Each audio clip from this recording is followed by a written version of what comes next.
Mobile water, unique in every way. Citi Prime News at 12 midday. Update you on all the running stories and connect you to the newsmakers. Citi News.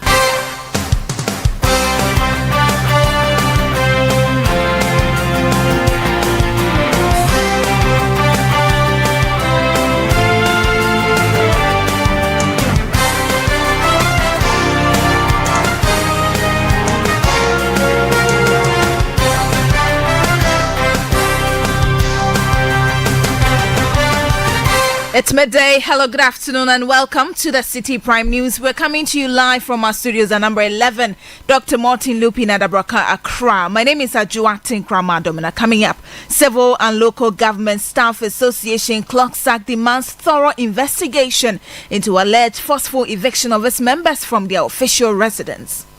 We are asking for a full investigation to be carried out into these activities. The perpetrators should be brought to book. This Satan, a barbaric act should never happen again. Also coming up, NDC members in Ashanti region petition police to investigate alleged looting incident at STC bus terminal. Private person who sells the fuel to the STC, my dear sister, very shocking. So we told the police to make sure they investigate this.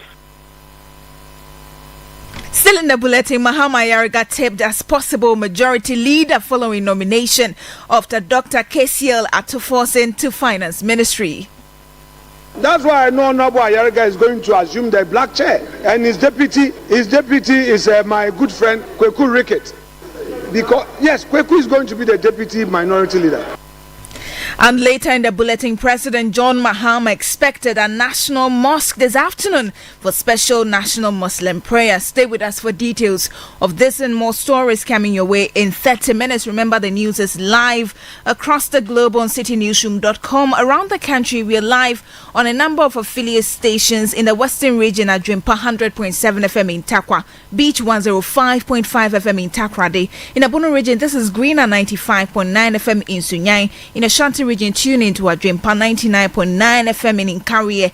In the Volta region, we are on Heritage 107.3 FM in Hohoi, Freedom 88.1 FM in Sugakope. In the Northern region, this is Radio Gaki 88.3 FM in Saboba. In Upper East, we are on Quality 88.7 FM in Garu.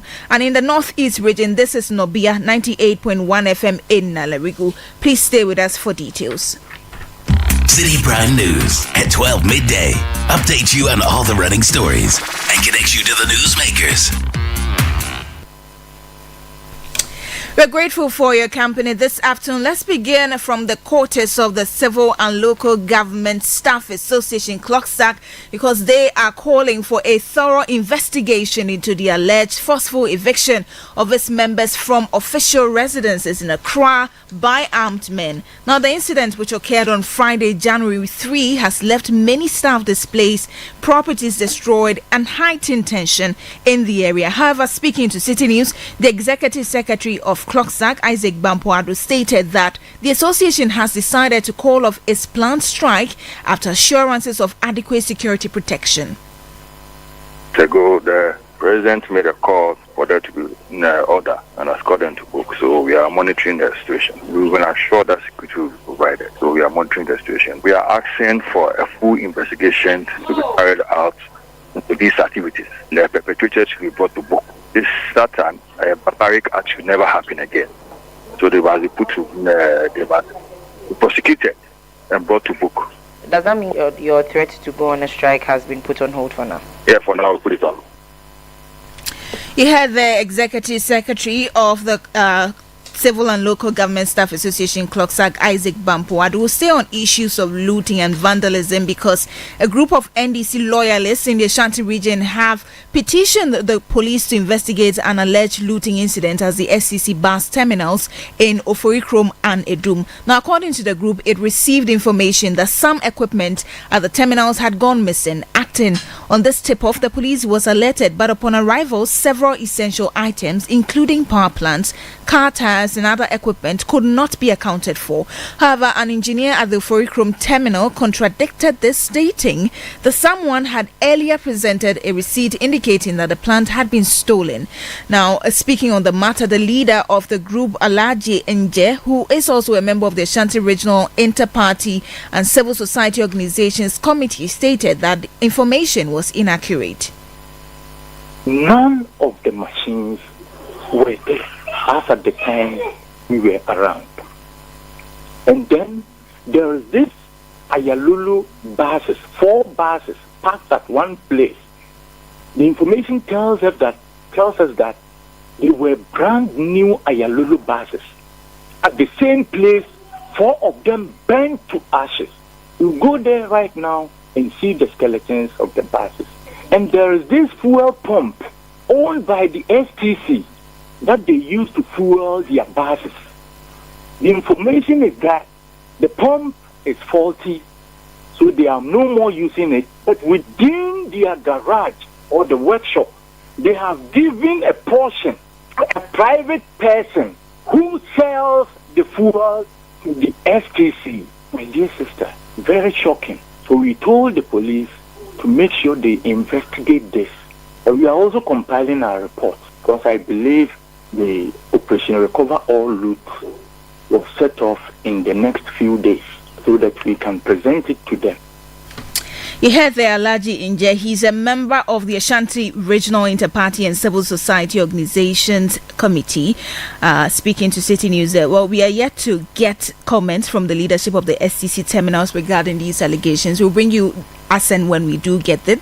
But now let's go to Parliament. Now, and following the nomination of Dr. Kessie Latofosi as Minister for Finance, the majority front bench in Parliament is expected to see a shake-up. It is uncertain who would replace the majority leader, although there are speculations that the Boko Central MP Mahama Yariga has been tipped as a new majority leader. Minority leader Alexander Penyomaki has been speaking in Parliament about the possible shake-up of the opposition, or opposite front bench rather. We know more things than those of you in government. So if you ask me, I can tell you, all of you, where you are going. But you don't know. That is how it is. When I know Ama Kofibwa is going to land. Yeah, you are going to land. Are you scared? Nobody will stop it. If destiny has it for you, you will get it. Why are you scared? Kwame Abuja is going to roads and highways. Yeah, we know Ahmed Ibrahim is going to local government. And a lot of you will remain at the back bench.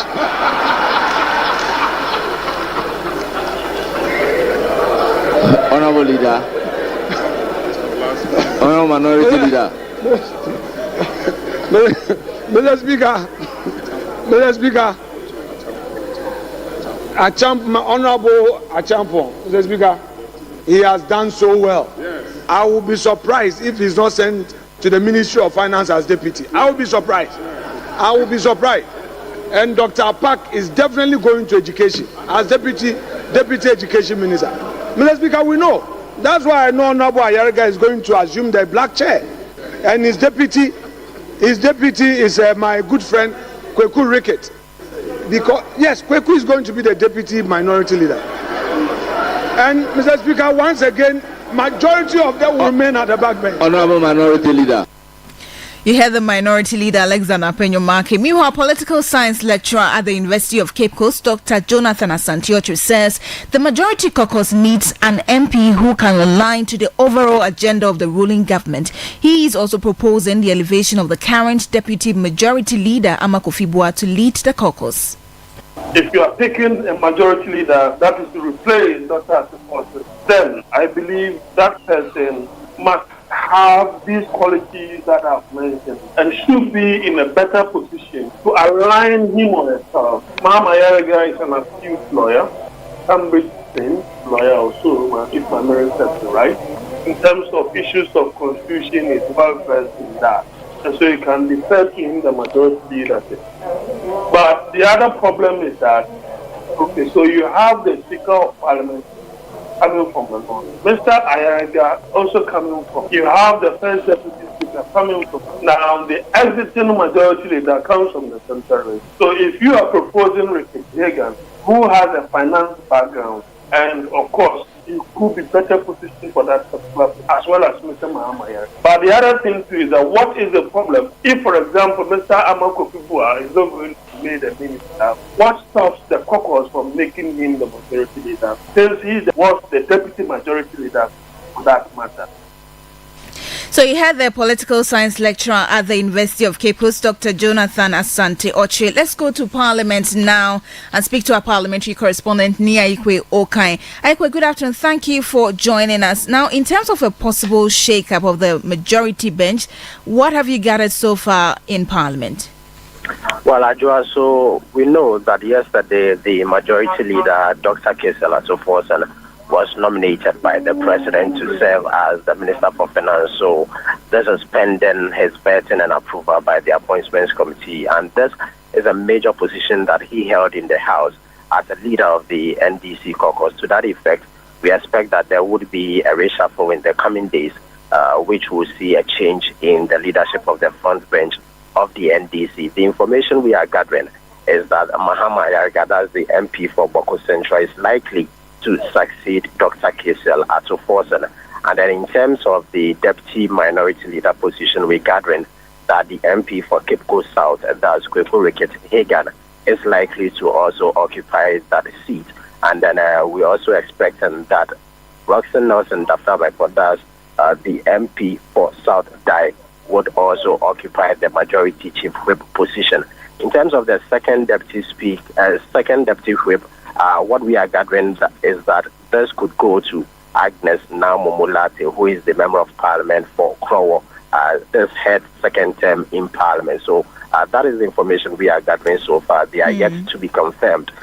If these information that we are gathering are anything to go by, then we should expect that in the coming days, these members of Parliament would be announced to occupy the front bench of the NDC caucus. And this is because we are gathering that some of these MPs are likely to also be offered nominations in the ministerial appointments by the president. So that is what we have now, Ajua. But just before I let you go, in terms of the time frame within which these appointments can be made, usually how long does it take when a new parliament is formed for these appointments to be made? So we're expecting that right after the dissolution, there would have been with the inauguration of the 9th Parliament, these leadership positions would have been well constituted. But after a caucus meeting of the NDC, what we gathered was that they were going to maintain their leadership for the time being until the appointments have been made, and then they are well versed with who exactly is moving out from that particular front seat, and then they would well constitute as that front bench. So we're expecting that in the coming days, if the president brings out his full complement of who the ministerial appointments are going to, then the caucus would likely also come forth with the details of who their front bench leadership would be. Very well. Thank you so much for speaking with us. That's Nia Ikwe. He's our parliamentary correspondent. Let's move on from Parliament now. And a former municipal chief executive for Ablekuma North, Kofi Ofori, has called for the demolition and reconstruction of the Kwashiman cluster of schools in Accra following a fire outbreak on Tuesday, December 17, 2024. The incident destroyed several properties, including ballot boxes for the Ablekuma North constituency in the 2024 elections. Now, speaking to City News, the outgoing municipal chief executive described the extent of damage, deeming the building unsafe for students. He also urged the Ghana Education Service to temporarily relocate pupils to alternative facilities while resources are mobilized for the rebuilding process. That block should be pulled down, because nobody can do anything about that block unless the central government comes in. Now I'm going out, so I can't take any decision for the person coming. My hands are tied. I can't do anything. I'm leaving office by God's grace. And when I leave office, I pray for the person who take over to also go and do something about it. Because you cannot repair that building unless you pull it down. They are now on holidays now. I think they will resume somewhere January. So the directors will look at it. Maybe they share their remaining school and then they go in shift or something. That will be the best thing, because there's nothing they can do. It's just very bad. But for me, if I were to be the one, that school people now, it will be a decision of the GES and the assembly. They will have to take that decision. As for now, I cannot take the decision for them. Maybe you have to go and rent houses around. If if there are some areas around, they can look for it. They can take a decision. Maybe whatever they want to do, they're definitely going to be a new person. So he will come and then take a decision. Kofi Ofori is the former Blakema North Municipal Chief Executive. Now, the Osu Traditional Council has called on President John Mahama to take urgent steps to prevent the resurgence of power outages, commonly referred to as Dumso. The Traditional Council warned that such disruptions could have severe consequences for businesses and negatively impact the livelihoods of citizens across the country. This concern comes amid reports of fuel shortage for thermal power plants and delays in pipeline maintenance by the West African Gas Pipeline Company. Now, energy experts have cautioned that failure to address these issues promptly could further exacerbate the country's energy challenges. Speaking at a press engagement, Ninote Adumwa IV, Yusu Osiahene, criticized the previous administration and Nana Akufo-Addo for neglecting timely maintenance of energy infrastructure. When you look at some of the complaints, we should not take some of these things lightly, because if you have a government that is leaving office, they say governance is continuation, and therefore it is expected that when you are leaving office, you make sure that you leave things in the shape that at least your successor will also be able to carry it up to a certain level. But for what we are hearing, if it is anything to go by, then we will say that it is unfortunate situation. But then I'll urge the President, His Excellency John, to make sure that he should use his experience to be able to talk to the power sector players. He has been there. He knows the problems that the energy sector have been facing. Therefore, it is a challenge though, but we expect that he has a lot of experience, that he will be able to manage this, to keep the lights on. The lights going down is going to affect businesses. Ninote Adumwa IV is your Now, you're still listening to the Citi Prime News. Still ahead in the bulletin, President John Mahama expected at National Mosque this afternoon for special national Muslim prayer. Please stay for details of this and other stories coming shortly. Please stay. Citi Prime News at 12 midday. Update you on all the running stories and connect you to the newsmakers.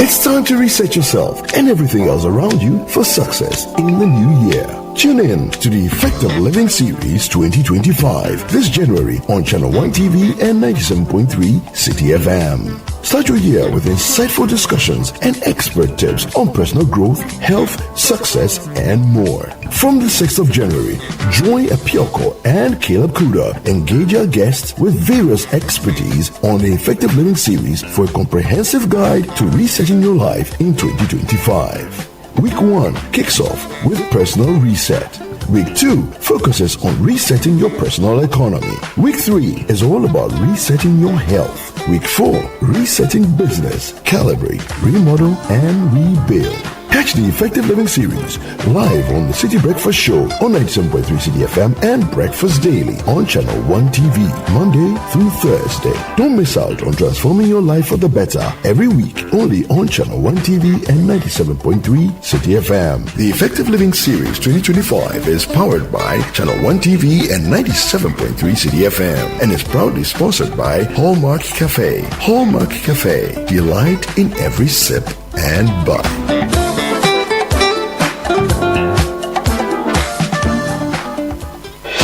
Channel 1 TV is live on DSTV, GoTV, and HD+. On DSTV, find us on Channel 363. On GoTV, we're on Channel 117. And on HD+, get us on Channel 108. On a digital TV, run a new search. But take note that without an antenna, you cannot access Channel 1 TV. Channel 1 TV can be accessed on any free-to-air digital box, like the DSTV and HD+ boxes. Channel 1 TV, telling your story, empowering change. Citi Prime News at 12 midday. Update you on all the running stories and connect you to the newsmakers. Welcome back to the bulletin. Let's bring you some other stories. The 2024 presidential candidate of the Convention People's Party, CPP, Nana Akosua-Agyapong Sarpong Kumakuma, has urged President John Mahama to walk the talk by creating offices within his administration for opposition parties. Now, she believes this will enable them to contribute ideas and support the government in addressing Ghana's economic challenges. Her statement comes in response to an earlier call by President Mahama, who urged all political parties that lost in the 2024 elections to join forces and contribute to Ghana's transformation. Speaking to City News, Nana Akosua-Agyapong highlighted the unique role opposition parties play, noting that they are often more crucial and honest in addressing the realities of the country's situation. Because for some reason, it looks like if when you are in opposition, you have a lot of ideas and you see the loopholes where they give us the authority and power to be able, or some resources, so that we can come up with solutions as to where we think what should happen at the ministry here, ministry there, ministry, so that his ministers that he takes somebody will now be on top of them, not necessarily criticizing, but supporting.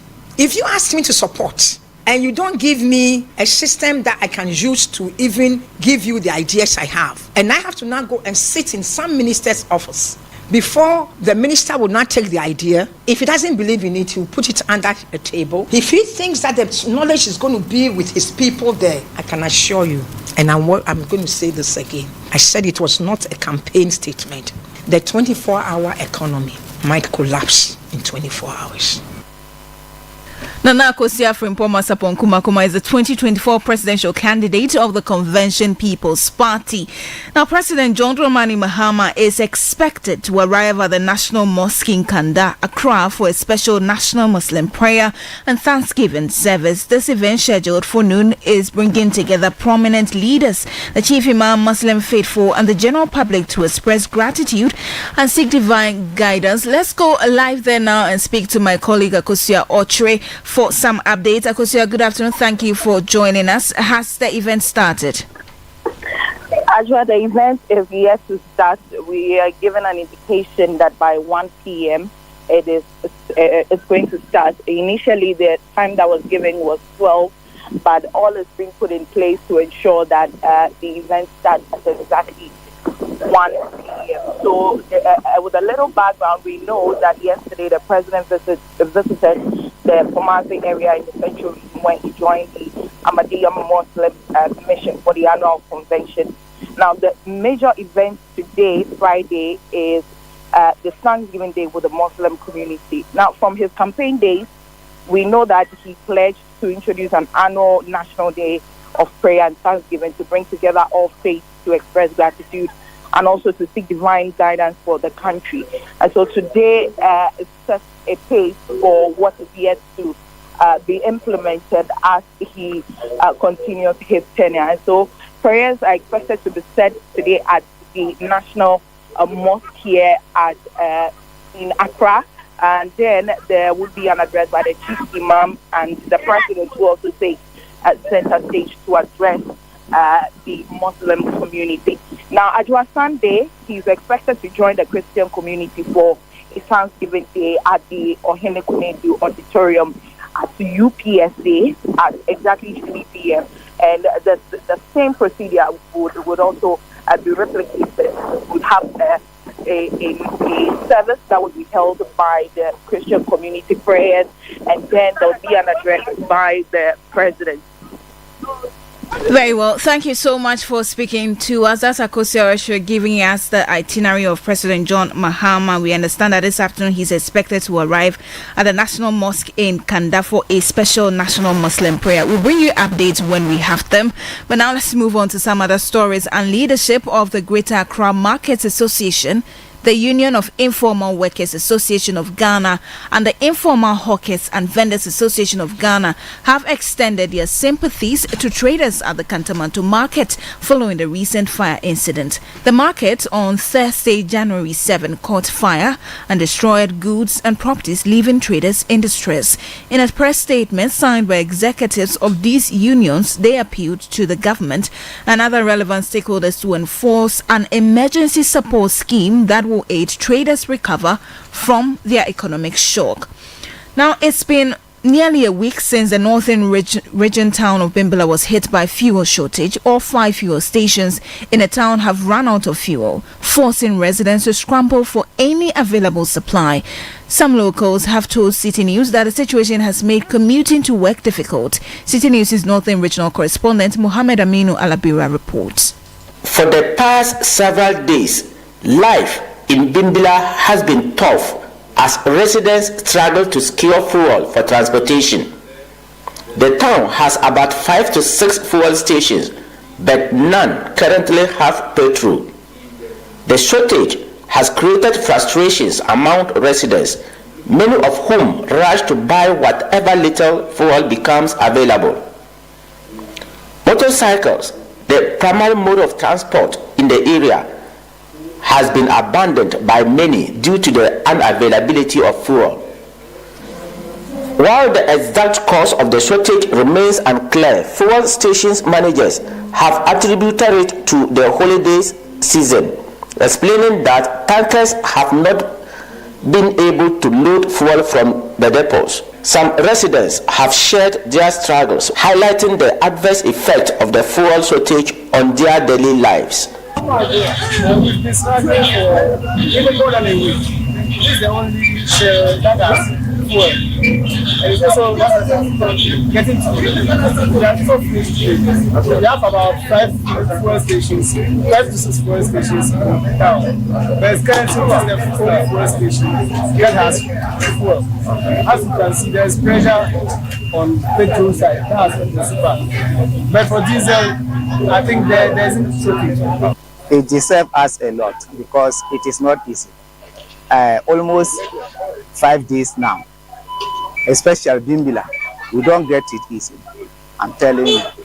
So I don't know. Even some park their motors and vehicles long time, but this time it's somehow management. We are managing it. So actually we suffer a lot because of the shortage of the fuel. At Hamdaway fuel station, a recent delivery of fuel sparked a rush of customers, overwhelming staff. Meanwhile, operators at other fuel stations have resorted to selling fuel in bottles to meet the demand.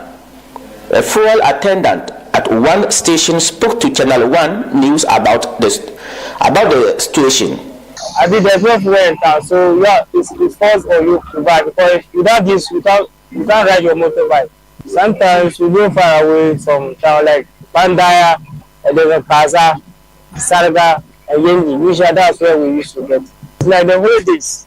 What we hear from what we just said is that the holidays, the Christmas and the New Year holidays, the cause of the shortage because the workers there, they are on break.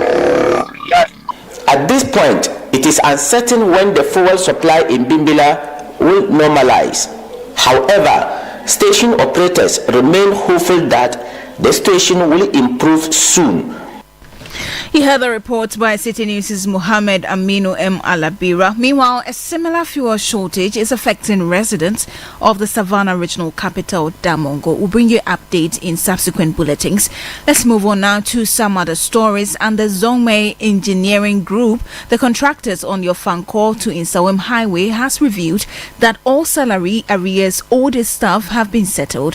Staff of the engineering group had protested the 3-month salary arrears. However, according to the company, all outstanding salaries were paid to workers on December 23, 2024. Speaking to Citi News, the social relations manager of the Zongmei Engineering Group, Desmond Hudanu Bedi, confirmed that work on the project site has resumed. These salaries are money that the contractor, that is the subcontractor, Zongmei Engineering Group, is supposed to pay its workers. So that is the information on the table. As at December 23rd, all salary arrears of the 2 months have been paid, and the workers who wanted to leave the projects have also been paid. So there's peace on site now. Works have started, and the project is picking up from the holidays. That's the social relations manager of the Zongmei Engineering Group, Desmond Hudanu Betty. Before we go, the National Association of Institutional Suppliers says the Ministry of Education has begun clearing outstanding payments owed its members. This follows threats by the association to embark on strike and picketing as outlined in a statement dated November 12, 2024 over the government's delay in settling the arrears. Speaking to City News, the spokesperson for the association, Emmanuel Ivo, encouraged members to visit the Education Ministry to validate all official documents related to their payments. After the release of our statement, a few individuals of our members who went to gather at the ministry on Monday, we were told that they asked them to put down their names and come on Wednesday. So that is last Wednesday. Those who put down their names, 3 of them went to the ministry and the checks were given to them. So it appears that now little payment is being made. It is not systematic anymore. If you're able to go there and they track your documents and it's at the account section and there's money being paid, that is the status so far. However, it is also necessary for every member to go and check because some individuals have their issues or their documents missing at the ministry. So we are asking them that everyone should just go to the ministry to check the status of their documents and also to whether even their document is in the system for payments or the ministry have actually misplaced it. That's a spokesperson for the National Association of Institutional Suppliers, Emmanuel Ivo. And that brings us to the end of today's edition of the Citi Prime News, which has been live from our studio in Accra. Please visit citynewsroom.com for more stories. My name is Ajuatin Krama Domina. Thank you for your company. Good afternoon. City News. We speak first. Reach our hotline on 0302 224959 and get interactive on Facebook, Citi 97.3 FM, and on Twitter at Citi 973. Citi 97.3.